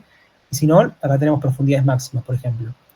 Este min sample split lo que hace es define el número mínimo de muestras necesarias en un nodo interno para que se realice una división, ¿sí? Si un nodo tiene menos muestras que el valor definido, no será un split, ¿sí? El min sample sleeve lo que tiene es el número mínimo de muestras para hacer una hoja, ¿sí? Entonces una hoja es donde termina la rama del árbol de decisión y por ahí queremos tener un número mínimo de muestras en cada hoja para que no nos quede una hoja con, no sé, con una observación sola, por ejemplo, ¿sí? Y este max feature sí está muy relacionado con justamente el random forest, no tiene que ver tanto con los árboles en sí, sino que tiene que ver con el número de features que el modelo va a usar en cada split. Recuerdan que la diferencia que habíamos visto random forest respecto al algoritmo anterior, ¿sí? al de Baggin, era que en cada split no tomaba todas las variables posibles, sino que podía solamente usar m de las p variables que teníamos. Ahora, ¿cómo elegimos esas n? ¿Qué valor le ponemos a m? Bueno, acá tenemos 2 propuestas. Una es usar la raíz cuadrada de la cantidad de variables que tenemos, o sea, si tenemos, no sé, si tenemos p variables, será la raíz cuadrada de p, y la otra es usar el logaritmo base 2 de la cantidad de variables que tenemos. ¿Sí? Son formas. Acá no definimos un número en particular, porque bueno, podríamos definir números, en particular habría que crear la documentación, pero va a depender obviamente de la cantidad de variables que tenga. Eso depende de cada problema, ¿no? Es muy común usar entonces la raíz cuadrada o el logaritmo de la cantidad de variables que tenemos. Bien. Definimos entonces los parámetros que queremos probar, y acá usamos algo parecido, ¿no? Definimos el randomized search, un cross validation, le pasamos el estimador que ya habíamos definido antes, ¿sí? Que es el que no tenía ningún parámetro definido, ningún hiperparámetro, le pasamos la distribución de nuestros hiperparámetros, le pasamos la cantidad de combinaciones a probar. Bueno, acá esto no lo hicimos arriba, pero podemos setear la cantidad de splits en cross validation a usar, ¿sí? De vuelta les dimos la métrica por la cual decir cuál combinación es mejor que la otra, seteamos la semilla aleatoria y bueno, este njobs tiene que ver con cómo se paraleliza la optimización. En este caso se va a ejecutar muy rápido porque son relativamente chicos y tenemos relativamente pocas variables, pero bueno, esto por ahí puede ir un poco más después en la documentación, cómo configurar esto en el caso que tengamos un dataset mucho más grande, muchas más columnas, puede llegar a ser una diferencia en este caso. De vuelta, entonces, instanciado el random search, lo que hacemos es, bueno, ejecutate, ¿no? Entonces hacemos un fit con nuestro set de entrenamiento y pedimos entonces encontrar cuál es la mejor combinación. Y acá llamamos entonces a best estimator para entender cuál es acá nos quedamos con el modelo entrenado ya, con el set de validación, con los mejores hiperparámetros que encontró. Y acá podemos ver los hiperparámetros que eligió. Fíjense que son máxima profundidad 30, min sample split 10, 200 estimadores y, bueno, el random state que fijo porque lo pasamos acá, ¿no? Sí, máximo. Una pregunta para no perderme. En Sí. este caso, todo lo que estamos haciendo ahora es usando múltiples árboles de decisión, siendo ese múltiples árboles un hiperparámetro. Exacto, exacto. O sea, la cantidad de árboles que vamos a usar es esta que está acá. Ok, y en el anterior, en todo lo que estábamos haciendo antes, ¿qué modelo estábamos usando ahí? O sea, pensé que estábamos usando los múltiples árboles ahí y me perdí ahora. En Bain, Ese era Bagging. Random Forest era una implementación de Bagging, sí. ¿no? Y Bagging por sí mismo es un modelo que hace. Claro. Bain es un ensamble, es un algoritmo de ensamble. Como decíamos antes, podríamos dentro de Bain usar cualquier modelo de los que tenemos ya que conocemos. En este caso hacemos un Bain de cada vecinos más cercanos. Listo. Podríamos Eso hacer era. un Bain de árboles de decisión. Podríamos Ok. llegar a hacerlo. ¿Sí? Pero lo importante O es que sea, es un ensamble. ¿Sí? O sea, este es Bagging de KNN y el de abajo es un Bagging de árboles aleatorios. De árboles de Árboles de decisión, decisión. sí. Pero con la particularidad que tiene Random Forest respecto de Bagging, ¿sí? Que en cada split que hacemos del árbol, nos quedamos solamente con P variable, M variables de las P que tenemos, ¿sí? Para elegir. Ok. ¿Y eso también se podría hacer en el anterior con KNN? Se podría hacer el anterior con KNN, no. Porque en KNN no tenemos un árbol de decisión, ¿no? ¿En KNN tenés una sola variable o también usas muchas? No, en KNN usamos muchas variables, pero no tenemos un árbol en KNN. Fíjate que acá la lógica o la idea que tiene esto es, bueno, en KNN podríamos decir, usamos en cada KNN que estimamos, ¿no? Podríamos decir, no usemos todas las variables, usemos una cantidad fija, ¿no? Una cantidad menor a todas, podríamos usarlo, pero lo clásico sería, o sea, para ordenar, digamos, las ideas. En Bain es un algoritmo de ensamble. Lo podemos usar con árbol de decisión o lo podemos usar con cualquier modelo que hayamos visto, regresión logística, KNN o el otro. Random Forest es un modelo también de ensamble, porque justamente estamos promediando estimaciones de diferentes estimadores, ¿no? Pero se usa con árboles. Ok. ¿Sí? No sé si quedó alguna duda ahí. Sí, Marcos. O sea, lo que hicimos en Bagging es lo que hicimos en KNN la clase pasada, pero usamos 100 estimadores KNN y promediamos lo que estimaron los 100 Sí, estimadores. pero esos 100 estimadores son sobre diferentes muestras. Usamos Bootstrap para eso. Claro, sí. Bien, sí, pero sí. Exacto. O sea, si querés, en términos Ah, de... no, perdón, no estás promediando. Sí, estoy promediando. Fíjate, en términos de modelos, es lo mismo que la clase pasada. Usamos KNN. Pero le agregamos un paso extra. Nosotros decimos, nos armamos 100 muestras diferentes de entrenamiento a partir de la muestra original usando Bootstrap, que es un algoritmo de remuestreo. A cada una de esas 100 muestras le entrenamos un KNN. ¿Sí? Ok, o sea, el Randomized Search lo que hizo fue el VAG KNN, que son 100 estimadores KNN, lo entrenó, digamos. O sea, esos hiperparámetros que vos definiste Sí, son los hiperparámetros para los 100 estimadores claro, de KNN. claro, Ok. O claro. sea que vos lo que estás haciendo es, le seteaste los hiperparámetros a 100 estimadores KNN, Sí. los entrenaste con el set de De entrenamiento entrenamiento, sí, y con eso predecís el set de validación. exacto. Y cuando se hace la predicción del set de validación, ¿es por distancias o es por promedio? Ambas. O sea, cuando yo hago la predicción del set de validación, cada uno de mis 100 estimadores va a dar su predicción. Sí. Y ahí yo promedio después el resultado. Ok, bien, perfecto. Y la predicción del KNN es por distancias. O sea, cada uno de los de esos va a buscar su distancia. KNN funciona como KNN como vimos la clase pasada. Perfecto. Sí, o sea, perfecto. cada uno de esos 100 va a ser lo que vimos la clase pasada con KNN. ¿Sí? Perfecto. Entonces vamos a suponer el siguiente caso. Suponete que nos llega una nueva muestra de tejido ahora.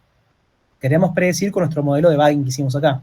Entonces, ¿qué va a pasar ahí? Bueno, esa nueva muestra que nosotros obtuvimos va a pasar por cada uno de estos 100 KNN, 100 estimadores que hicimos, y cada uno de estos 100 nos va a dar una predicción, nos va a decir es mala o es buena la muestra, ¿sí? Es benigna o maligna. Y como es un modelo de clasificación, voy a hacer un voto de la mayoría.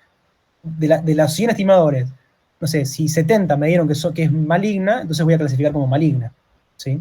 Ahí podríamos poner el punto de corte, justo lo que habíamos hablado antes, no el punto de corte que quisiéramos. Tal vez queremos decir, para clasificar como benigna quiero estar muy seguro, o mejor dicho, no sé, para clasificar como maligna quiero estar súper seguro, entonces bueno, a partir de 90, por ejemplo. Entonces si 90 de los 100 me clasifican como maligna, te digo que es maligna, por ejemplo, no sé. Depende del problema eso, ¿sí? Sí, sí, sí. Pero la idea sí es esa, lo que estábamos diciendo antes.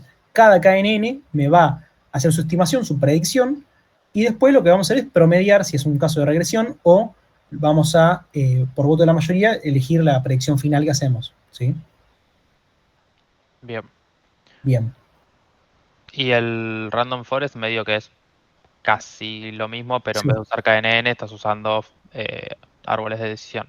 Estoy usando árboles de decisión que tienen la característica de que cuando se crean esos árboles de decisión, en cada split no usa todas las variables, sino que achico ahí la posibilidad. Sí, sí, sí, es tipo de forma aleatoria, se eligen algunas. Claro, exacto. Bien. Lo importante, si se quiere, lo que estuvimos charlando hasta ahora es esto, ¿no? Son modelos de ensambles, es decir, que se crean muchos estimadores y luego se promedian o por voto de la mayoría se elige la predicción final, ¿sí?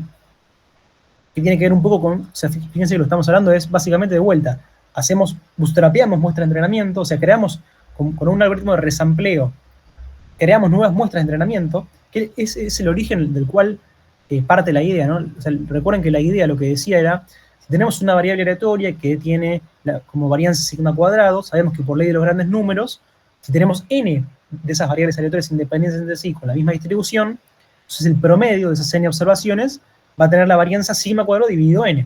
Entonces, la idea entonces ahí es decir, bueno, si yo tengo n estimadores y utilizo entonces el promedio de esos estimadores, mi varianza va a disminuir. Entonces se supone que mis predicciones van a ser más precisas, ¿sí? Esa es la idea, el alma detrás de hacer un ensamble, ¿sí? Bien.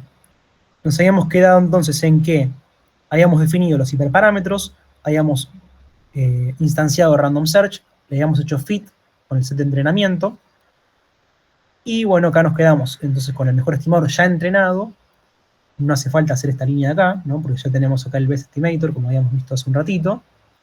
Y ahora lo que hago, entonces, bueno, hago la predicción para mi set de validación. Y de vuelta, entonces puedo, pasándole a la accuracy score, pasándole mis valores reales y mis valores predichos por el modelo, puedo obtener la accuracy, puedo obtener lo mismo el área bajo la curva ROC. Fíjense que el área bajo la curva ROC nos quedó en 0.9645, sin buscar hiperparámetros nos quedó en lo mismo, o sea, hasta inclusive podría ser que haya quedado los mismos hiperparámetros o muy similares.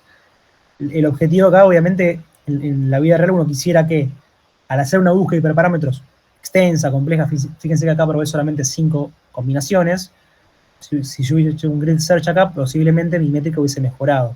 Ese es el espíritu, ¿no? Porque si yo hago una búsqueda de hiperparámetros y el resultado, el modelo es el mismo que si yo no hubiese hecho la búsqueda de hiperparámetros, entonces mi búsqueda de hiperparámetros no me sirvió de mucho, ¿no? El objetivo es que elegir la mejor combinación para los datos que tengo, o sea, para mi modelo.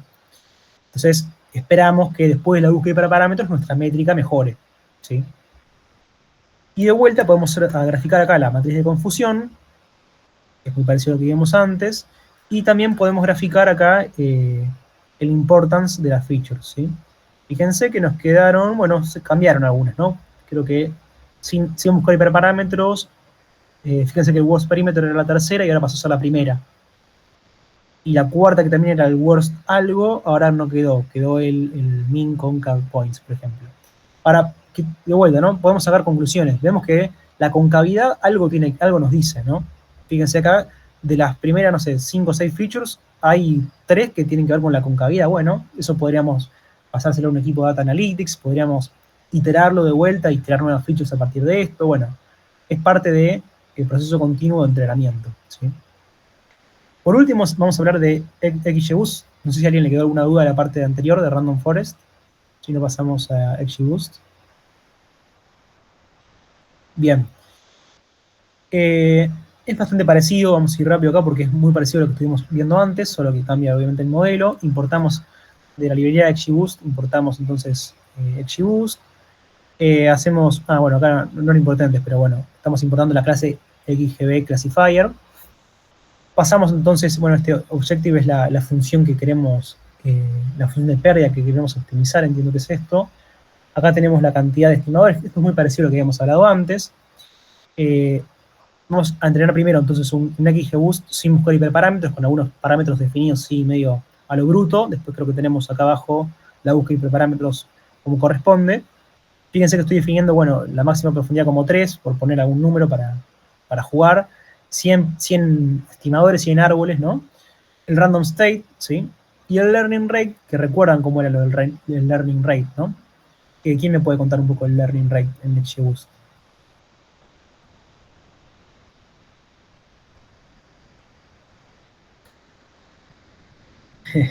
Complicado. Bueno, es parecido un poco a lo que habíamos visto en Boosting, ¿sí? Si recuerdan de Boosting, nosotros habíamos dicho, comparto esto un segundito, en Boosting, si recuerdan, nuestra estimación era, bueno, como que íbamos iterativamente, ¿no? Mejorando la predicción, prediciendo los residuos, pero fíjense que acá se involucraba un learning rate, ¿no? Un parámetro lambda, por el cual multiplicábamos a la nueva predicción que hacíamos. Y fíjense que, o sea, la idea cuál es. Si el valor de lambda es pequeño, el modelo, en este caso, no ajusta los residuos de una forma más conservadora. Y vamos a requerir más iteraciones o árboles para alcanzar una buena precisión. Y esto podría llegar a ser que el modelo sea más robusto y evite el sobreajuste, ¿no? El overfitting. ¿Con qué contrapartida? Bueno, justamente vamos a requerir más iteraciones. Va a tardar más el modelo. Y bueno, podríamos como quedarnos, ¿no?, en la parte baja de la curva, ¿no? No sé si tenemos como una curva que nos va midiendo a partir de qué iteración nuestro error disminuye o algo por el estilo. Bueno, por ahí, como tarda más, tal vez cerramos justo el entrenamiento, ¿no?, en la parte baja de la curva y bueno, podríamos quedarnos sin el modelo más robusto posible. En cambio, si el valor de lambda es grande, cada árbol tiene un mayor impacto, entonces el modelo podría ajustarse mucho más rápido, pero bueno, obviamente tenemos el riesgo de ahí de sobreajuste. Lo mismo pasa en XGBoost. La diferencia era que en este caso, en vez de ajustar los residuos, ajustamos, ¿no?, usamos a los gradientes de la función de pérdida, ¿sí?, en lugar de los residuos. Bueno, la idea es la misma, ¿sí? Un valor chico tiene esto, ¿no?, que tarda un poco más, pero es más robusto el modelo, evita el sobreajuste. Un lambda más grande ajusta más rápidamente, pero bueno, podemos tener overfitting, ¿sí? Entonces, volviendo de vuelta acá al notebook, muchas veces se usa como default un 0,1, pero que cuando estemos acá abajo tenemos diferentes lambdas para probar, ¿sí? Para ver qué pasa. De vuelta, entonces acá lo que hacíamos era instanciábamos XGBoost, y hacíamos un fit con nuestros datos de entrenamiento, hacemos la predicción del set de validación. Fíjense que de vuelta que las predicciones son las binarias en este caso, porque se predict, no se predict proba, ¿sí? Mi de validación es esta, entonces, y bueno, acá de vuelta puedo llamar a el accuracy, el área bajo la curva ROC, y la matriz de confusión. Fíjense que ya, en este caso, un XGBoost sin buscar hiperparámetros ya nos dio mejor que el Random Forest. Recuerdan que el área bajo la curva ROC del Random Forest era 0,964 algo por el estilo, acá ya nos dio 0,97. Podemos graficar entonces la matriz de confusión de vuelta, y el Feature Importance, a ver cómo nos queda el Feature Importance en este caso. Fíjense cómo cambió rotundamente el gráfico, ¿no? Fíjense que teníamos como que la curva era más armónica antes, ¿no?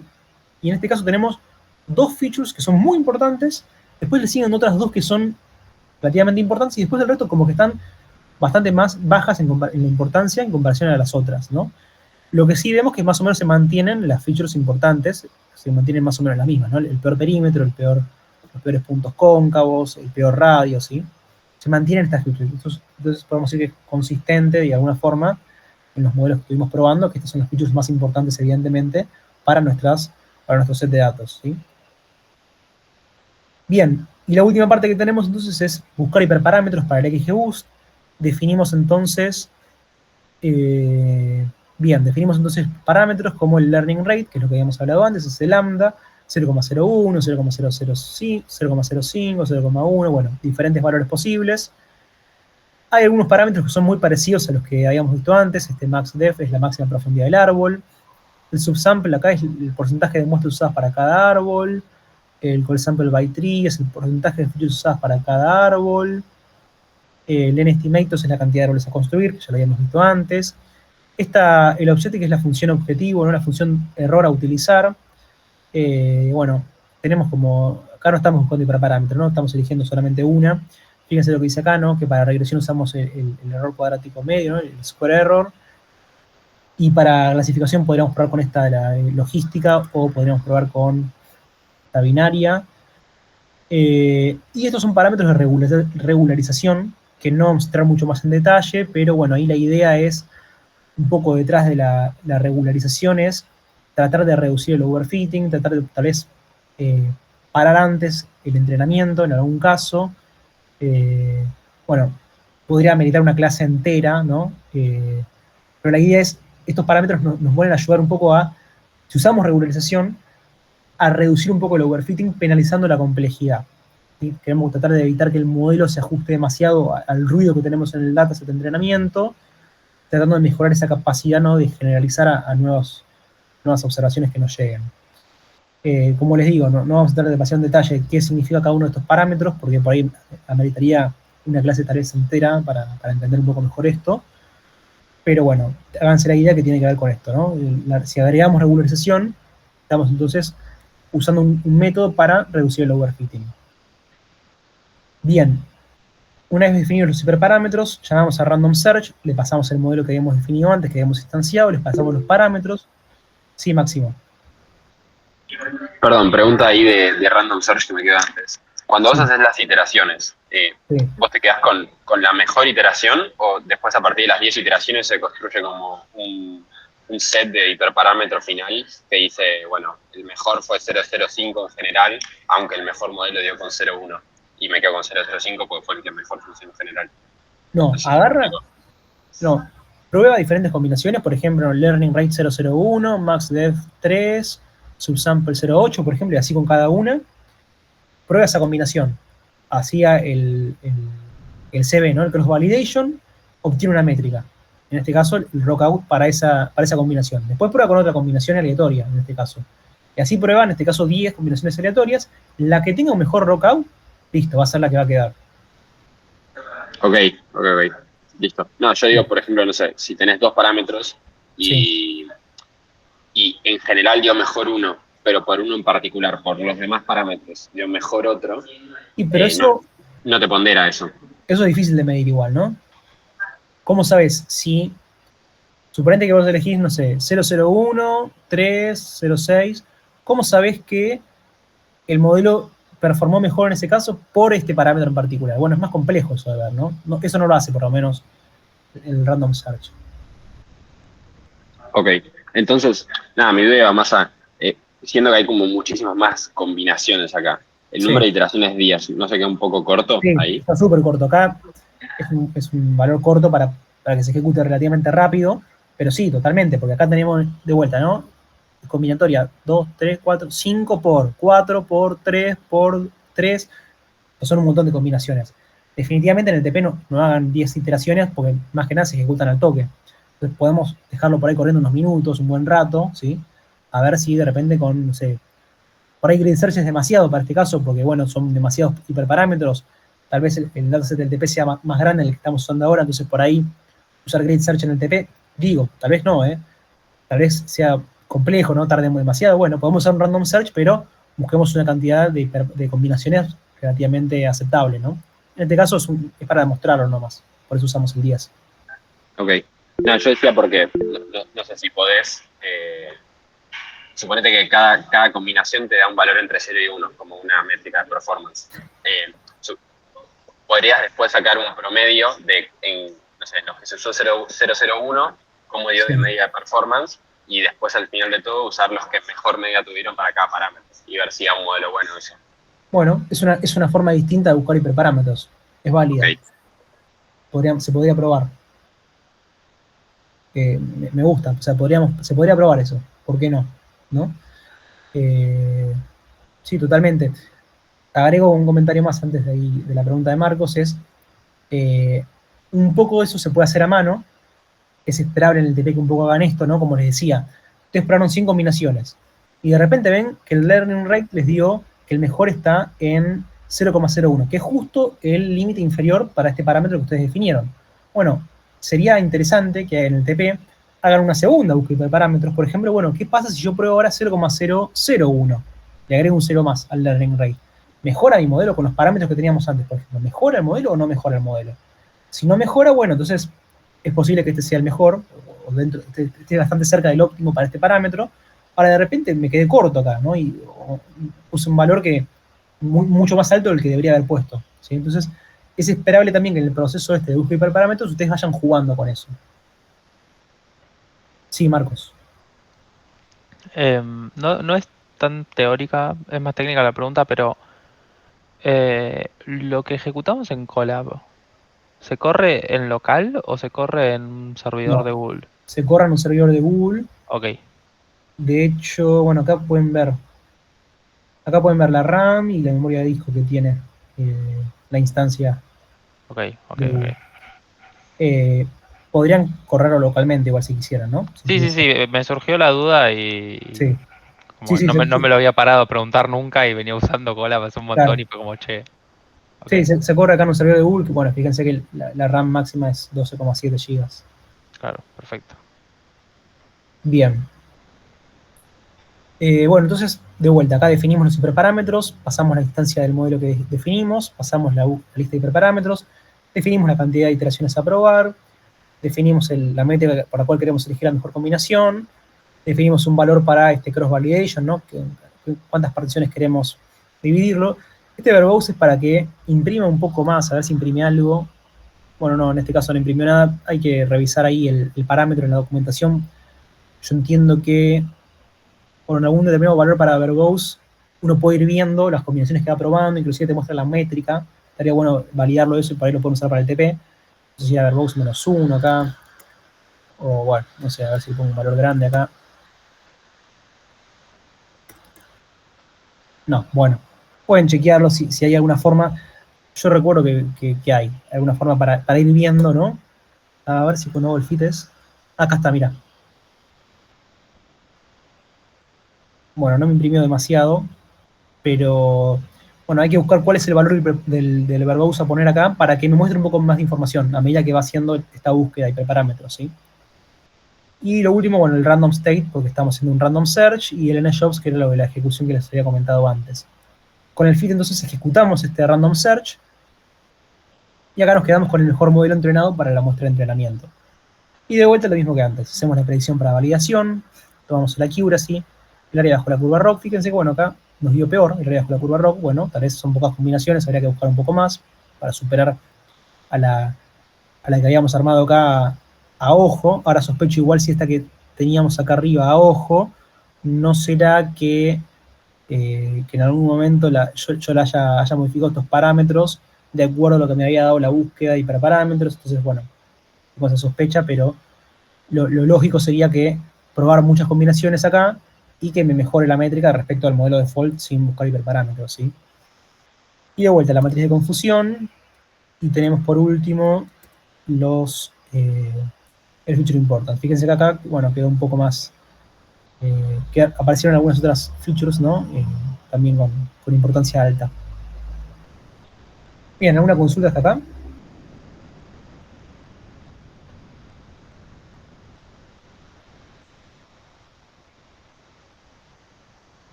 Bien.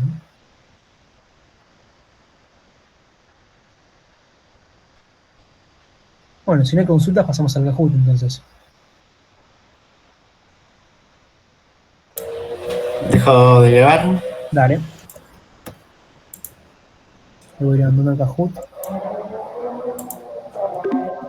Ignacio, tengo una consulta. Sí.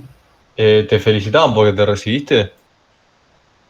Si me felicitaron, ¿quién? No, al principio de la clase se Ah, te sí, sí, sí, ponían. me dijeron. Gracias. Felicitaciones. Me recibí el año pasado igual, pero ahora me dieron el diploma hoy. Ah, tremendo.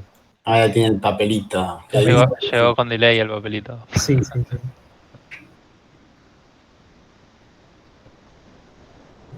sí. A ver.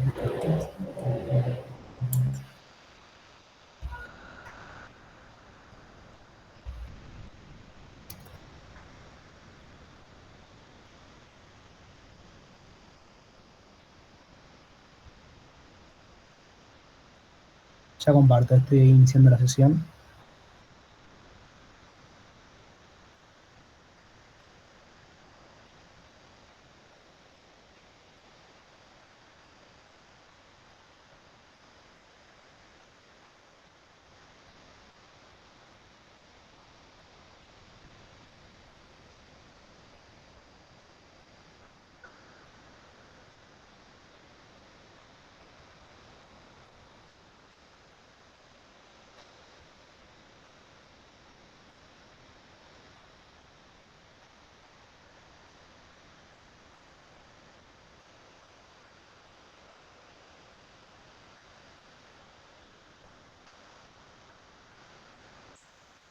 Bien.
Tengo 35 personas en el Kahoot.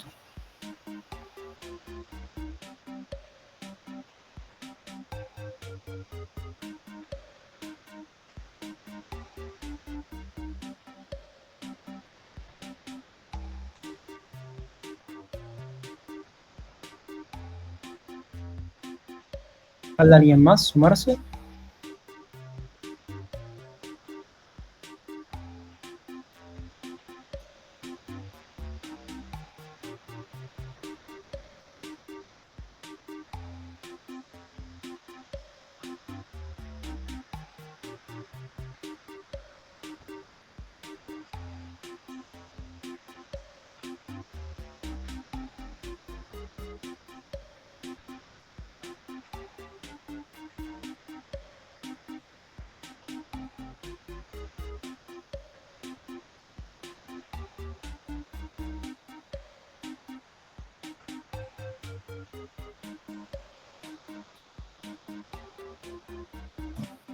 ¿Me escuchan ahí?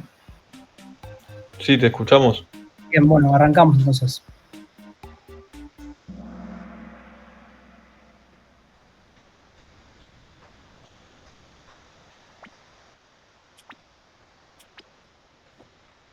Bien, verdadero o falso. Los métodos basados en árboles solo sirven para tareas de clasificación. Así está.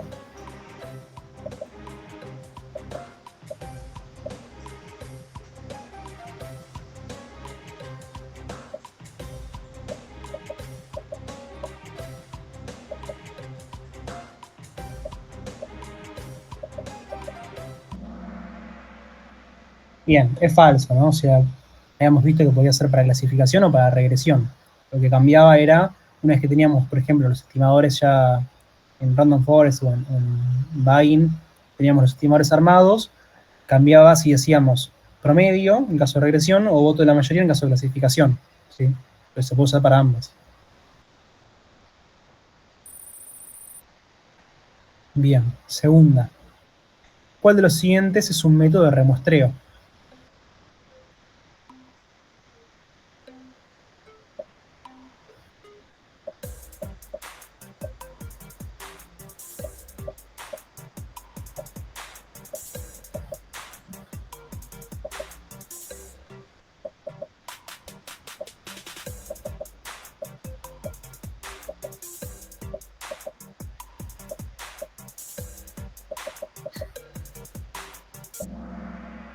Bien, es Bootstrap, ¿no? Es el único de los cuatro que es un algoritmo de remuestreo, que es el que usábamos. Puede venir la confusión porque todos empiezan con B, pero lo usamos en Bayes, en Random Forest, para crear o sea, N muestras de entrenamiento, perdón, B muestras de entrenamiento, ¿sí? A partir de la muestra original, y a cada muestra le entrenábamos un estimador particular, ¿sí?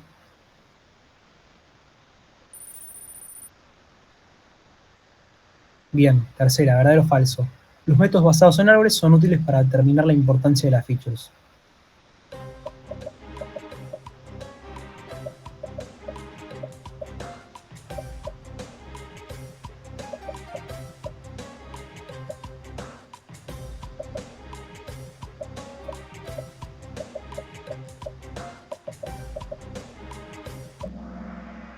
Bien, verdadero, ¿sí? De hecho, un poco lo mostrábamos en la clase. El motivo, bueno, era que lo que nos pasaba era que si una feature quedaba bien arriba en el árbol, era más importante que las otras, ¿sí? Eso por cómo se formaban las particiones, ¿sí? Recuerdan que lo vimos en la PPT, pero seguramente también en los videos teóricos. Nada, esa forma que tenemos, ese algoritmo que tenemos para ir haciendo la segmentación de nuestro set de datos, particionando por variables, por valores de variables, ¿no? Puntos de corte, nos hacía que las features más importantes quedaran bien arriba, en general, en el árbol. Bien. Seguimos. ¿Cuál o cuáles de los siguientes algoritmos construyen los árboles de forma secuencial?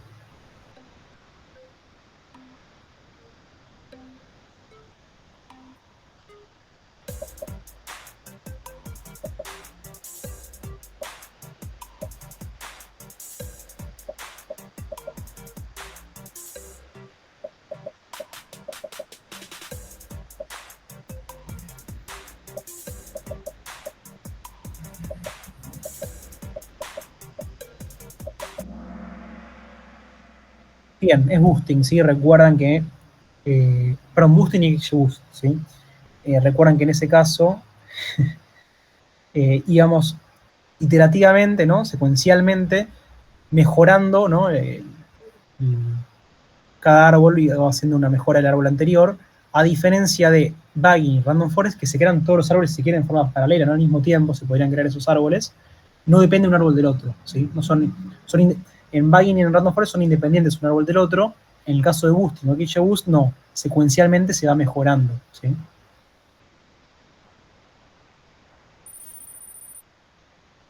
Bien, ¿en cuál o cuáles de los siguientes algoritmos cada árbol utiliza solamente un subconjunto de las variables disponibles?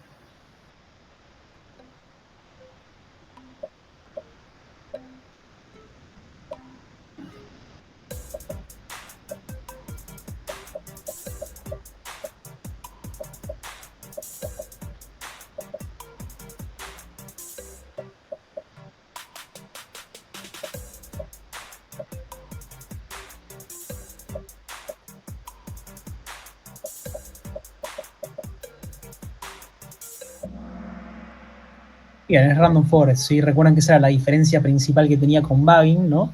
Que nos quedábamos solamente con m variables de las p variables y solamente teníamos a disposición esas m para crear el árbol, ¿no? En ese caso. Uy, pasé rápido. ¿Cuál o cuáles de los siguientes algoritmos utiliza Bootstrap para generar nuevas muestras de entrenamiento?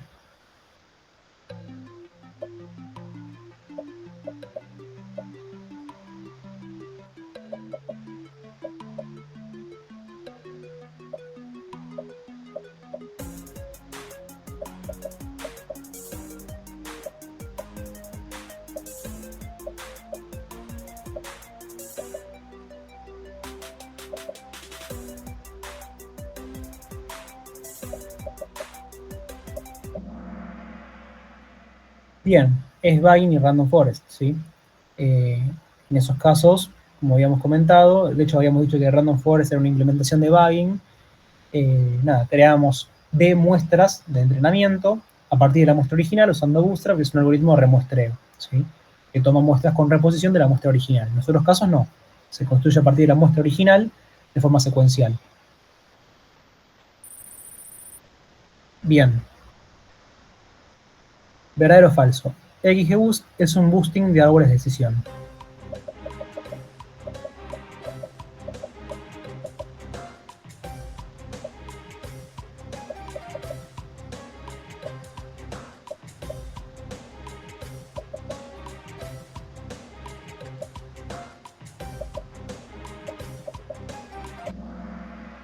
Bien, verdadero. ¿Sí? De hecho, habíamos remarcado la similitud, ¿no? Entre boosting y XGBoost. ¿Sí?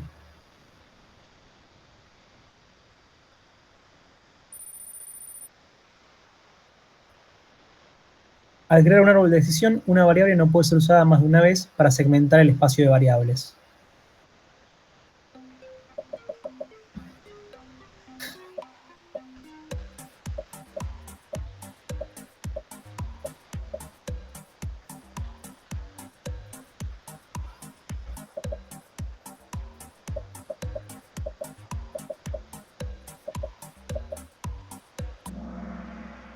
Bien, es falso. Es decir, cuando yo creo un árbol de decisión, yo puedo usar una variable, por ejemplo, en el primer nodo, para dividir, y esa misma variable la puedo usar abajo, después en otra segmentación. Supónganse que tenemos una variable que sea, no sé, el sueldo de una persona. Bueno, yo en mi nodo raíz, ¿no? Podría segmentar, por ejemplo, no sé, sueldo mayor a 100 o menor a 100, ¿sí? Después podría usar otras variables para ir segmentando y después en otro nodo podría volver a segmentar por sueldo. Bueno, si estamos menor a 100, podría ser, no sé, menor a 50 o mayor a 50, ¿sí? Podemos volver a usar una misma variable para segmentar más de una vez, ¿sí? En una evolución en general. Bien. Y creo que queda la última.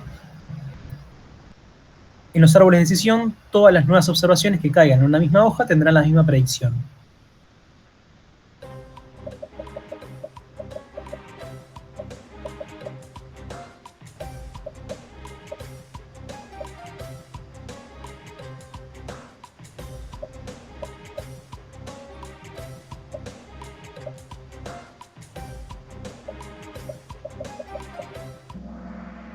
Bien, es verdadero, ¿sí? O sea, cuando yo entreno un árbol de decisión, segmento el set de entrenamiento en diferentes hojas. Me quedan cada una de las observaciones del set de entrenamiento en una hoja distinta. Entonces, cuando a mí me llega una nueva observación, la ubico en el árbol, en una hoja. Para cualquier nueva observación que me llegue, va a caer en una hoja en particular, pero todas las observaciones que caigan en la misma hoja van a tener la misma predicción. Porque para hacer la predicción voy a usar las observaciones del set de entrenamiento que están en la hoja en particular en la que cayó. Entonces esas observaciones se mantienen constantes, son las del set de entrenamiento.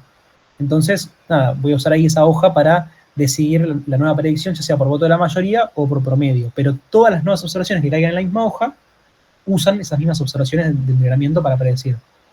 ¿Sí? Bien. Y bien como quedó, a ver.